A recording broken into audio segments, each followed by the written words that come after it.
sometimes these doctors don't understand what we have to go through.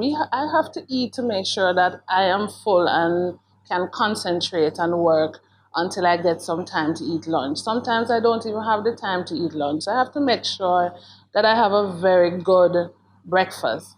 And I think, maybe he should just try and help me get the numbers down. I'm sure a pill could take down the numbers and give me some time to come to terms with this new diet thing that he's trying to push. I can bet you some white people chart he was using to determine that I am overweight. Do I look overweight? I don't think so.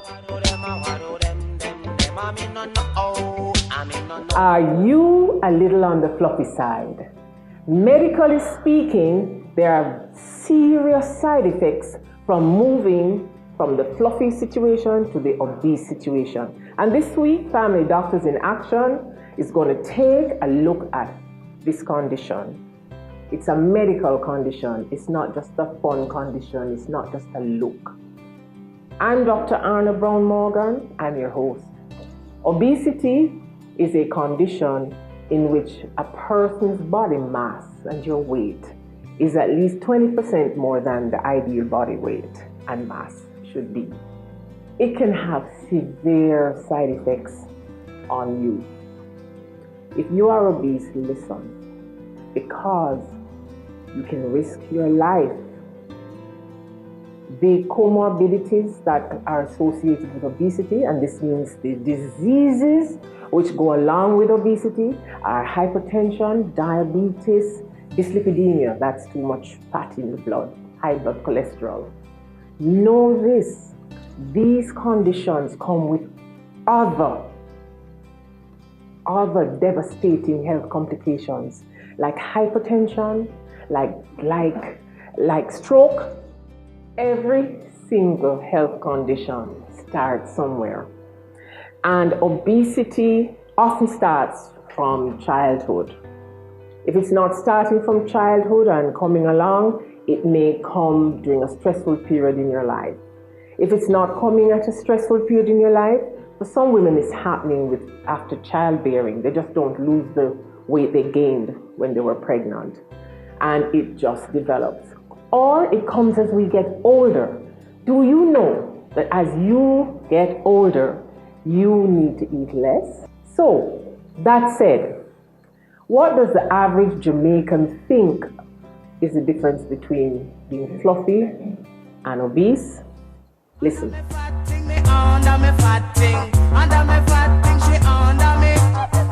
Obesity is someone who is large, very overweight, like 200 plus pounds. You would call someone in the obesity category. Fluffy is someone who put on a little weight, more than the usual. For instance, somebody said they weigh about 150 and they might put on a 20 pound or so. You probably call them fluffy, 20, 30 pound. You call them fluffy, but also obesity is somebody that are really large in size. That's it. I think the difference between fluffy and obese is that obese is really uncontrolled weight. But fluffy, it's more controlled, more sexier, And then, you have a new thing now where them called thick. You have a thick woman, the one them where, them have a whole heap of weight about them strong. Yeah, firm. Yeah, So, we are now about to turn to a patient visit with Professor Marvin Reed, who is not only an esteemed family physician, but is the head of the Tropical Medicine Research Unit at the University of the West Indies. He's going to do an interview with his patients, and he's going to also show you what happens in his setting regularly and how he deals with obesity. My name is Marvin Reed. I'm the director of the Tropical Metabolism Research Unit, and I'm also a family physician. Now, one of the problems that we see very often in our family practice are problems related to dietary choices. So essentially, individuals may come in being very fat, very skinny. Sometimes they may even have diseases that have a strong dietary component to it. For example, They may have conditions like diabetes, otherwise called sugar, or they may have high blood pressure. These are just some of the common problems that we see in our practice that have a strong dietary component to it. One of the questions that is often asked is, why am I fat? Why do I get fat? Why is it that my family member or my friend eat worse than I, and I'm the one who ends up being fat? Well, the data says that there are many factors that contribute to an individual becoming fat. Some of it has to do with your genes that you've inherited from your parents. So sometimes you will find fatness clustering or appearing in families. Other reasons, though, has to do with our lifestyle. And I think most times that's a major contribution or contributor to individuals becoming fat. Mrs. Jones. Yes. I have some bad news for you today. I've had a look at your ultrasound report as well as your blood sugar numbers today. And your ultrasound confirms what I've been suspecting all along, and that is that you have gallstones. As well as the fact that your blood sugar numbers today says that your blood sugar is not under control. In fact, your numbers suggest that you have diabetes. Oh, Lord. Now, I think that a common factor that is causing both of these problems has to do with the fact that you are overweight. And I think that we will have to embark on a program for you to lose some weight so that you can improve these conditions. What do you mean by overweight? Well, essentially what we're saying is that the amount of weight you have for the height that you have is far too much. So when we last checked, the numbers that we got on the scale was that you were 190 pounds. And at 5 feet 4, that makes you grossly overweight, because when we calculate your BMI, which is your body mass index, it's in the obese range. But I thought overweight means that you can't manage the weight that you're carrying, and I'm managing very well. Not quite. So for us as doctors, we define anyone who's overweight who has too much weight for their height. And in your situation at 5 feet 4, we would expect you to be weighing anywhere between 120 and 130 pounds. Did you take into consideration the size of my bones? I'm very big boned. Yes, we took into consideration the size of your bones. And that's a common misconception that people have. That is that if they have very big bones, then they're supposed to have more weight. But the truth be told is that the consequences that you are now experiencing is related to the amount of fat tissue that you have. And the amount of fat tissue that you have is related primarily is what's contributing to you reaching the excess weight that you have. So in fact, what we're saying is that you have at least 50 to 60 pounds extra weight. I don't see 50 to 60 extra pounds on this frame. Look here, you see anything sagging, sir? Well, the issue is... Maybe I could lose a little weight from under my chin. You understand? It would look a little better. But... Well... 50 pounds? 50 pounds. Now, in you are fortunate enough in that the extra fat is distributed relatively evenly over your body. Okay. Some individuals, the extra fat is only in their tummy. Some individuals, the extra fat is only in their bottom. Some individuals, the extra fat is only in the upper parts of their body. But irrespective of where the extra fat is, we know that there is always a consequence or problem associated with that.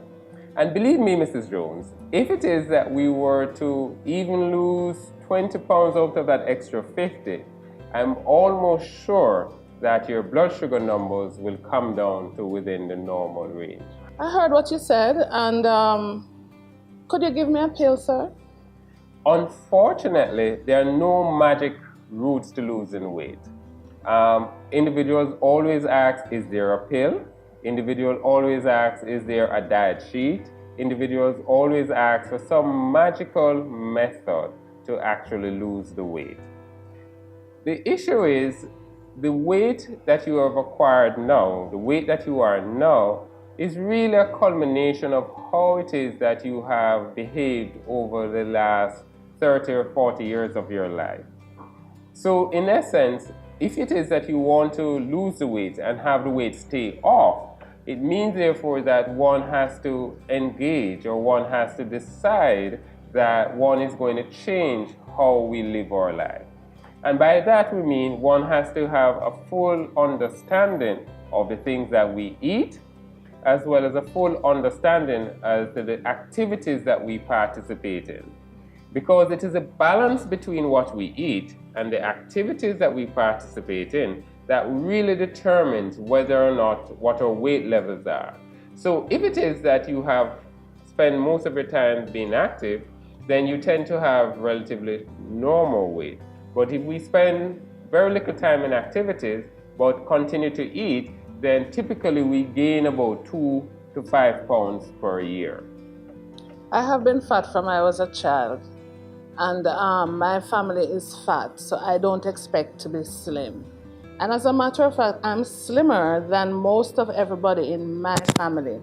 So I don't know if I agree with you, but I'm listening. The challenge we have is that we have a cultural acceptance in the Jamaican society for people being overweight and being fat. I need a fat girl. As being a sign of being healthy, and that if you are normal weight and skinny, that it may represent some form of a disease process. The issue though is that we won't be able to move forward until Mrs. Jones accepts the fact that she is overweight. There's no amount of magic, there's no amount of coercion that I can do to force her to address the health concerns that she has. Sure, I could give her a pill for her diabetes, and that will help somewhat. Sure, I could give her a pill to try and help her lose the weight, but typically what the data says is that after 3 to 6 months, the effects of those pills are non-existent, and people end up regaining the weight and becoming quite frustrated in the effort. So clearly, in dealing with these chronic conditions, the best approach is to work with the patient to accept that they have a problem and to work with them to try and find a solution that is acceptable to them. Successful persons who have lost weight, one of the first step that they have to make is to accept that there might be a problem. And it's something that I'm prepared to discuss with you some more to determine whether or not we are in agreement that it is a problem. It is my professional opinion that your problem of gallstone and your problem of diabetes is related to the amount of weight that you have. Sometimes these doctors don't understand what we have to go through. I have to eat to make sure that I am full and can concentrate and work until I get some time to eat lunch. Sometimes I don't even have the time to eat lunch. I have to make sure that I have a very good breakfast. And I think, maybe he should just try and help me get the numbers down. I'm sure a pill could take down the numbers and give me some time to come to terms with this new diet thing that he's trying to push, I can bet you some white people chart he was using to determine that I am overweight. Do I look overweight? I don't think so. In assessing somebody's level of obesity, we have to do what we call a standard nutritional assessment, which involves initially obtaining the patient's weight and height. And from those two numbers, we calculate their body mass index, which is BMI. Your body mass index is going to be your weight in kilograms divided by your height in meters square. And the cutoff points are, if your BMI is over 25, you're considered to be overweight. If your BMI is over 30, you're considered to be obese. And if it is over 35, you're considered to be morbidly obese. So we have the weight and height of Mrs. Jones being measured now so that we can put her in the appropriate BMI category. One of the contributing factors for individuals to become overweight or even to become obese is their inability to appreciate what we call portion size. And portion size actually relates to the kinds of food that you eat. So for example, from a nutrition standpoint, the amount of rice that you can actually hold in your hand, as you see me holding this amount of rice here, is actually one portion, all right? This is actually a banana, which represents a portion of a fruit. All right? This small cup of vegetable here represents what we consider to be a portion of vegetables. So the common mistake that most people make is two things. One, to understand what we call the relevant food groups, as well as to understand the amounts of the respective food groups that you need to consume to maintain your health. So typically in the Jamaican diet, we tend to overconsume a lot of starchy foods. So starchy foods are like foods like this potato here. We have a lot of starchy foods like pasta or macaroni and cheese. This is cake, or also what we consider to be starchy food. And cereals, to some extent, represent some degree of starchy food. And what tends to happen is that our diets tend to be skewed a lot with either fat or starch. An example of us getting a lot of starch-related foods that sometimes we are unaware of is what we drink. So a lot of us will drink sodas, a lot of us will drink lemonade, tea. So in nutrition, we speak of calories, which represents the amount of energy that the body produces from the foods. And if it is that the amount of calories that you take in is more than the amount of calories that you expend or use up, what is going to happen is that extra calories is getting converted into fat. I'm happy that we're now on some common agreement that you will at least try to alter your eating pattern so that we can try and see if we can get you to lose some weight. The first step in that process is for us to understand how much you're actually eating on a daily basis. So I have here on the table what we call food models, which typically we use to help us assess and measure how much it is that you're eating on a daily basis. So I'm going to try and work with you to try and determine roughly how much that you consume in any one day. Okay. All right? Okay. So can you tell me, for example, what it is that you had and how much that you had for breakfast yesterday morning? Well, I had 2 eggs scrambled with 2 slices of bread and a sausage on the side and a cup of porridge, because I like to have a good meal in the morning to carry me through the day to lunchtime. Okay. And a cup of coffee. All right. If this was the cup, about how much of this would you have? If this was a cup of porridge, about how much of this would you have? I would have had maybe 2 of this. You've had 2 It's of this. a nice big mug, yes. All right. So this is a slice of bread, white bread. About how many slices of this would you have had? I would have had 3 slices of that. About 3 Because slices I of had that. a hard-dough bread and it was nice, thick slices. Okay.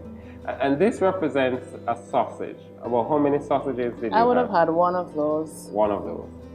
So for the morning, if I'm to get you clearly, you had 2 bowls of this, Yes. 3 slices of this, Yes. 1 of this. Yes.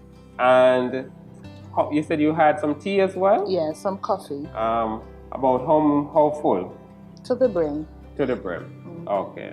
The other thing you must understand, Mrs. Jones, is that everything that you eat, for the most part with the exception of water, provides you with energy. And that energy we measure using a unit called calories. Okay. All right? And what we're trying to do is to assess how many calories that you have taken in. All right? We'll also indicate to you how many calories that you can burn by doing various activities.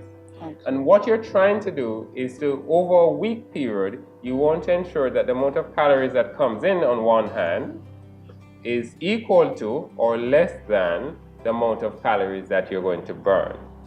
So if you want to maintain your weight steady, then the calories in must be equal to the calories out. If you want to lose weight, then the calories in must be less than the calories out. But So, sir, I don't eat according to calories, I just know. eat until my belly full. To help us set goals for Mrs. Jones, we're now going to be doing an assessment of where the fat is in our body. This assessment can be done using several techniques, but the techniques that we're going to be doing now is called a DEXA scanning technique, where using x-rays, we are actually going to determine where the fat is on our body and really to answer her question as to whether or not she really has big bones or not. The DEXA gives us the fat distribution, where the fat is, whether it's in the tummy, it's in the chest, it's in the hip, as well as the amount of fat that she actually has. Because the goal of our intervention is going to be trying to reduce the amount of total fat that she has in her body. We've just had an interview with Mrs. Jones, who has two major problems, that of gallstones and that of diabetes. And one of the factors that's contributing to her problems is the fact that she's overweight. There are three important skills that you're going to need to master if you're going to go on a weight control program. First, you have to appreciate the different food types. So you're going to know that there are starchy foods, fatty foods, food from legumes and peas, fruits and vegetables. All right. Then the second part that you're going to need, the second skill that you're going to need to learn is portion size. What is an adequate amount that you should eat from a particular food group? And then the third that you're going to need to learn is that you're going to have to try and ensure that your activity patterns match what you're taking in. I'm Professor Marvin Reed, and that was my nutrition tip for weight control. Now you see that patients don't always agree with the diagnosis that their doctors are giving. Patients have come to see me, and mostly they're not just coming to deal with obesity itself, but they are coming because they are suffering the outcomes of obesity. Some have had a stroke, some are just unhappy because they've lost their boyfriend, some just don't know how to deal with it, they don't even know how to, they don't want to say, this is how I'm having these emotional problems, and it's because I am obese and my boyfriend just prefers somebody who's slimmer, and he's seen me gain weight over a period of time, and he's been hinting, but he hasn't said anything like I'm ugly or I don't like this. But guess what? He's left. He's left. And people come at that time depressed. They come for counseling. They come for advice. They want to lose weight. Don't be motivated by poor outcomes in your life.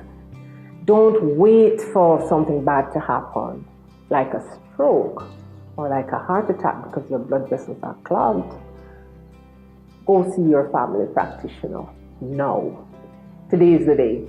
Remember, the best way to treat obesity is to eat right, a healthy diet, less carbs, less fats, more grains, more fruit, more vegetable, and exercise more, walk more, just that.